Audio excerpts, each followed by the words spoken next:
Welcome to another exciting edition. It's the pre-Christmas edition of American Warrior Radio, the place to be for news, notes, interviews, and current events for all issues military and veteran related.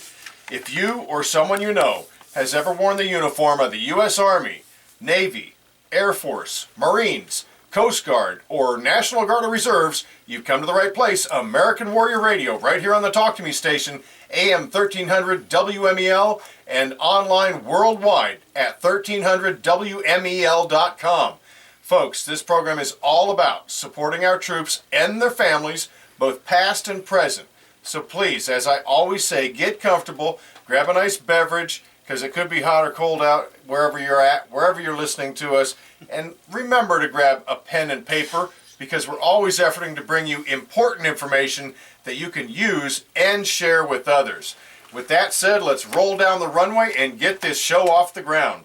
You all know me. I'm Garen Cohn. I'm an Air Force veteran, a retired legal advocate for veterans, and founder of AVET Project. But you also know, all you regular listeners of American Warrior Radio, that I never fly through the airwaves alone. Good morning, I'm Glenn McGuffey. I'm retired Air Force and the retired manager of the Brevard County Veteran Services team, where it was my honor to help our veterans and their eligible family members maximize their opportunity to gain the veteran benefits that they earned and serviced our country. And I served in that position for a little over 22 years. Seems like just yesterday for some reason. I was going to say double dipper. You're a triple dipper. Well, that's because I have Social Security. I'm an old guy. But having said that, we've got a great show for you again today. And we've got a couple special guests. But before that, we got a couple special announcements we want to share with you. So remember, Garen, say get a pen and paper together. Yep, so here's the deal, folks. The Senate of our United States has the NDAA, National Defense Authorization Act, before them. It was passed in bipartisan fashion in the House of Representatives. Contained within that bill is the DTSA, the Deployed Troops Support Act of 2014. This is the bill that AVET Project put forth to Congressman Posey, and we got it through last year, through the House in bipartisan fashion. Got to the Senate under a same authorization type bill. It was the NDAA of 2014. Well, the 2015 bill is there now. And the Deployed Troops Support Act of 2014 is a part of that bill. It's a 1,036-page bill. Our portion of it, the Deployed Troops Support Act, is page 518 through 520. The senators must leave that in this time. They cannot go piecemeal and pick that out. This program doesn't cost a dime. It's already in place, and just as a brief primer, we've told you about this. This allows nonprofits like AVET Project and other nonprofits that want to help support deployed troops, not just those that are in Afghanistan, but I'm talking deployed troops wherever they may be around the planet. And Glenn, we've got lots of folks deployed. Yeah, they're all over the place, from Europe to Africa, of course Afghanistan.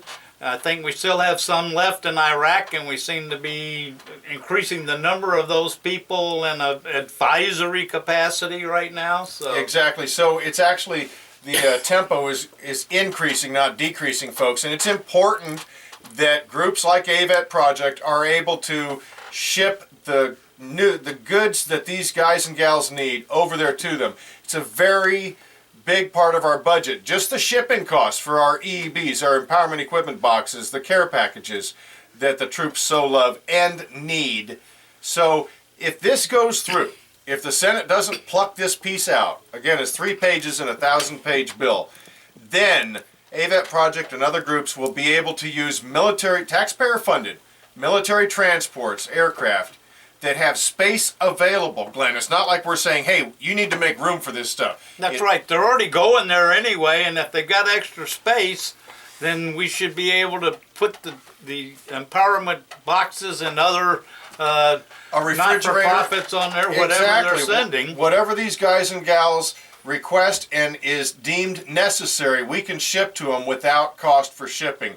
It's operated under the Denton program. And it's a great thing. It's been around since the Kennedy administration, but it has always prohibited shipping to our troops. I wrote this language and it finally went through and it's sitting there now, and we need you. This is a call to action. What should they do, Glenn? Call your 2 state senators. That's Bill Nelson and Marco Rubio. And you can look their phone numbers up online very easily and give them a call and tell them you support this act. And what should specifically they say, Garen? They should say it's the Bill McEwen NDAA. They should leave the Deployed Troops Support Act, which is H.R. 1756. That's a lot to remember. Yeah. The Deployed Troops Support Act. Just tell them leave page 518 in there. Yeah. Leave page 518. Now listen, we've got listeners and viewers on YouTube from as far away as New Mexico up to Maine, of course, around the planet. If you're here in the United States, whether you're in Hawaii or Alaska, wherever you're listening to us online on the great AM 1300 at 1300WMEL.com, Google your senators. There's only 2 of them per state, really. You want to have the bumper sticker that says, I support the troops. I and Glenn and everybody at AVET Project and American Warrior Radio are challenging you to live up to that and do something. Be proactive. Find your senators. And here's why it's important. They're going to vote on this bill pretty soon. Oh, exactly, because that's been a hot topic in the news here in the last 2 or 3 days. Well, maybe 4 days now. Exactly. So you've got to make some noise. You know the people that make the most noise get the most attention. They need to leave. Whoever your senator is, look them up. Google them. It's easy. Tell them to leave page 518 of the NDAA, National Defense Authorization Act. It's the Deployed Troops Support Act. Leave it in the bill. Pass it in the bill. Don't pluck it out this time so that AVET Project can continue to help our troops, because one of our biggest budget items, line items, is the shipping costs. And it's just, it's nuts that this hasn't been done years ago, Glenn. Yeah, and the shipping is in bulk pretty astronomical, I think would be the word. Well, when AVET Project founded 5 years ago or so, we were able to ship our EBs for about $11. I'm asking our producer. Yeah, $17.90 now. Yep. So, I mean, the post office isn't helping us out much, is it? So we can do it this way. Please do that. I also want to mention, if you are a firearms enthusiast or you know somebody that is, and you'd like a crack at a Kel-Tec RFB, that's a 308, a 7.62 NATO. We have one, and they're only $10. We're only selling 250 tickets, and I'm guessing we still have probably 70 or 80 to sell before we reach that goal. Yes, I'm getting a nod that that's true. So send an email to Kim, K-I-M, at avetproject.org, or better yet, just click on the donate button. All right, just click on that donate button. Give $10 if you want 1 ticket. If you want 100 tickets, you know, come on, 100 times 10. Yeah, 1,000. All right, we'd love it, all right? And all I want you to do, since PayPal gives us a little noise on this, is just mark RFB or raffle. We'll know exactly where it's going, and we will send the tickets to you because we want to get that puppy moved. We need all the funds we can get to operate our PR&R retreat programs, Project Recuperation, Reintegration Retreats. Okay, I'm going along there. I have to introduce our guests, and I did say plural guests because they're special, and they're right here. New members of our Space Coast community. It's Sean and Amy Taylor. Sean, welcome. Thank you for your service to our country. Thank you, Gary. And Amy, it's such a blessing to get to know you, and you've already done a lot of volunteer work for AVET Project. Thank you for being here. Thank you for having me. You got to speak up, Amy. Thank you for having me. Excellent. We want everybody out there in Radio Land to hear you. The neat thing is that you're an awesome couple. You've got 3 great kids who are looking through the other window here watching us. I don't think they can hear us, but nevertheless, give us a little history. First with you, Sean, before we get into the family situation. We know you're Army. We know that you're now medically retired from the Army, for all you folks listening. Where'd you grow up? What made you interested in going into the Army? Well, I was born in Lansing, Michigan. I went in foster care. I got adopted when I was about 12 years old, and we moved to Missouri, and I was mostly raised in Missouri and Alabama. All the men in my family have served in the military. Excellent. Even some of the women. My Aunt Lorraine, she was an MP during Desert Storm. and I kind of felt like it'd be an honor to be part of that. So So you were always kind of geared toward that from an early age. yeah, I was actually thinking Air Force because I wanted to be a pilot, but in the end, You end up being. And what was your MOS in the Army? I was infantry. You were infantry. Okay, and you have a tour in Iraq and Afghanistan. Yeah. And tell me, I know that left marks that you're never going to get rid of because you are 100% retired medically through the Army. And you can explain that because you're also holder of a Purple Heart. You're a recipient of a Purple Heart. That's correct. And combat infantry badge and all the other medals that go along with that. But give our audience just a thumbnail sketch of what it was like for your first tour in Iraq, your first deployment in a combat zone. Well, during the first tour, Iraq, I was there in '09. They were starting to tear down and give bases back to the Iraqis. And during the teardown, it was actually getting more dangerous because there's less security and all the Al-Qaeda are still trying to take cracks at you. And So the insurgency was alive and well and actually perking up some. exactly. They saw opportunities. Hey, the U.S. is getting out of here. We can start taking pop shots at them. Exactly. So folks, here's my opinion, and you've heard this probably on the news from many others, more dignified in the radio land than me, but that's why you don't tell the enemy when you're going to leave. That makes sense. Okay, so just so we get some perspective, because you hadn't seen combat before, No. and did you really know, even from other soldiers that were your mentors or superiors, what to expect, or did it pretty much come as a whole new world for Well, from the guys that already deployed to Iraq that was with us, they said it was like a whole new playing field because they went towards more at the beginning of the surge, and they were fighting the government still instead of all the insurgency. you? Okay, so it was basically a totally different mission. Correct. The mission morphed, Glenn, as time went by, and we heard this through General Buchanan as he was on American Warrior Radio telling us about the drawdown and the special challenges that the troops were facing at the time. Exactly, and if you can you tell us where you were located in Iraq, Sean? Shoot. I was outside 5 Anaconda. I'm trying to think of the place all of a sudden. And It's- I just want to let the audience know, this is a combat veteran who's got a Purple Heart, and I'm sure you don't mind me telling everybody you got a traumatic brain injury, you're suffering from some PTSD, and you still got shrapnel in your body. Yes. Yeah, the place is Balad. I knew it would come to me. In Balad. And So, for our viewers, where's that like in relation to Baghdad? It's about 70 miles northeast. Okay. Northeast. okay, so that's probably one of the areas, and again, I haven't checked recently with this ISIS crap, that's again been overtaken entirely by the ISIS people, don't you think? Yeah. Okay. So in '09, you're there as part of Operation Iraqi Freedom still, right? In the surge and doing the drawdown at the same time, like you said, Glenn, broadcasting to our enemy, these insurgents, hey, we're going to be leaving. Probably not a good idea. Now it's a horrible idea. You don't fight that way. You don't quit fighting that way. I mean, my goodness, they just lay back in the hole and wait till you get close to leaving. And when you're in the drawdown mode, it seems to me. Shooting in your back. Yep.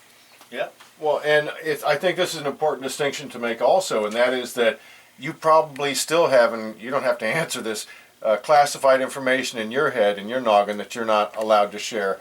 But now that you're out, and you're a veteran, and hopefully the Space Coast is taking care of you now that you guys moved down here. And Amy, I want to get to you in a minute too, but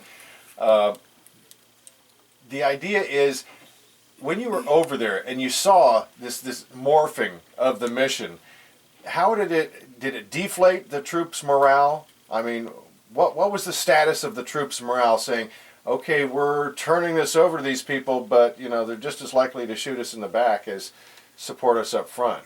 What was, now that you're a veteran, you can talk about that issue. Yeah.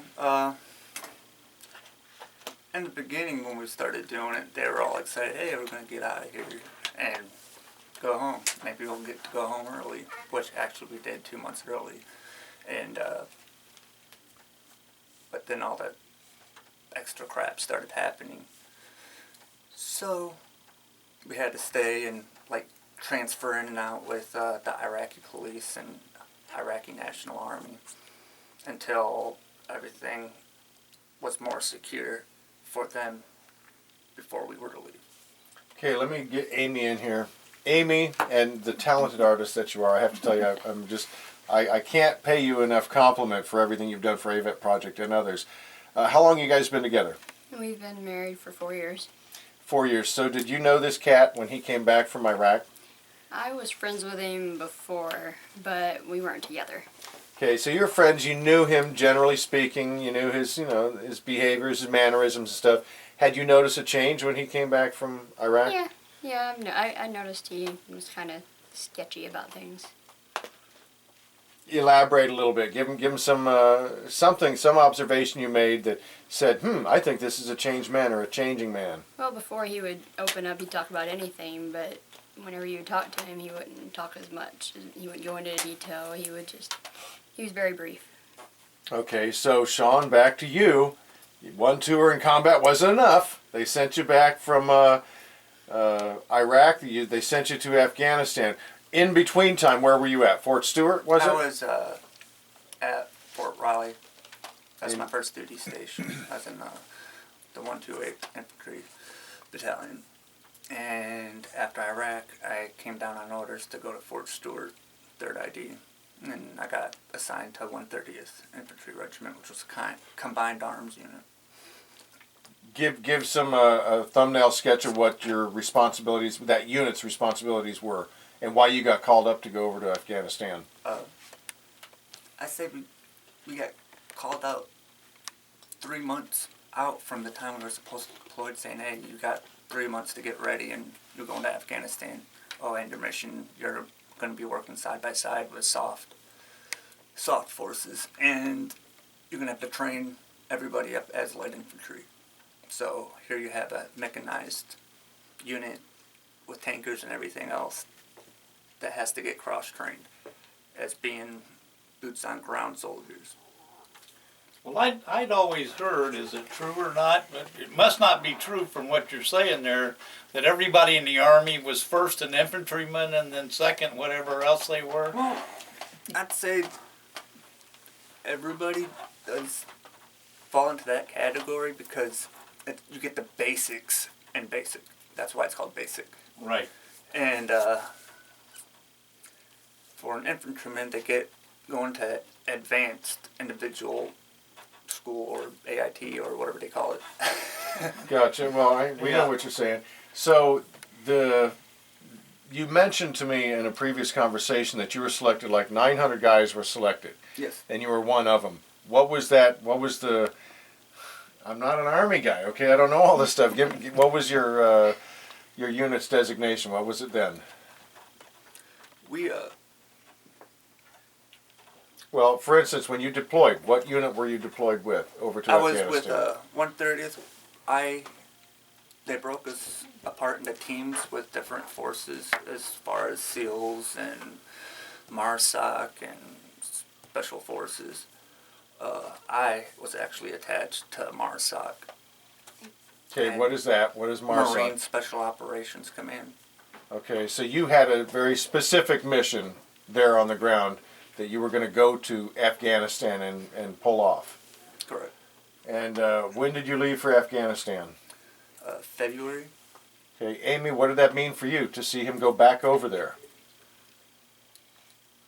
It all came as a shock because when we found out, I think it was in November when we found out he was that they had Parking 3 months. Yeah, in the parking lot. That October we had found out. We had a what were they called? We'd go to the auditorium and listen to briefings from the commander. They said they weren't going to be deploying until later in 2013, which kind of came as a shock. A month later they're leaving in 3 months. So It was pretty stressful. I mean, to get everything together, and I had just started college, so I had to drop it. And you got the 3 kids, the Yeah. combined family here. You have 3 children. What are their names? Jasmine, she's 9. Cadence, she's 7, and then Hunter, he's 8. Excellent. And these are some good kids, people, and I want to tell you more about their story. Glenn, I know we've talked about this and how the demands of our military members kind of flows over into the family. You got a comment on that? Well, yeah, absolutely. I know when I came back from a combination of Thailand and Vietnam, my wife said, "Who are you?" You know, and one quick little story. We were both walking somewhere, I don't know, by a mall or something, and the noon siren came on this town we were in. They blow a siren at noon, and I dove in the nearest ditch. And there's an observation that yours truly made with Sean the other morning that I'll share with you. We're going to be going to break here. I can't let you go anywhere. This is a demand. You must stay where you're at because American Warrior Radio will be right back. We're going to have AVET Project's Director of Counseling, Joanne Ivins, and potentially a Marine. You've all heard him before, Marty Gonzalez, join us from out of state. And they're ringing in right now. So don't go anywhere, people. This is an awesome interview that we've got going on. We're going to continue it on American Warrior Radio right here on the Talk to Me station, AM 1300 WMEL. Be back in a flash.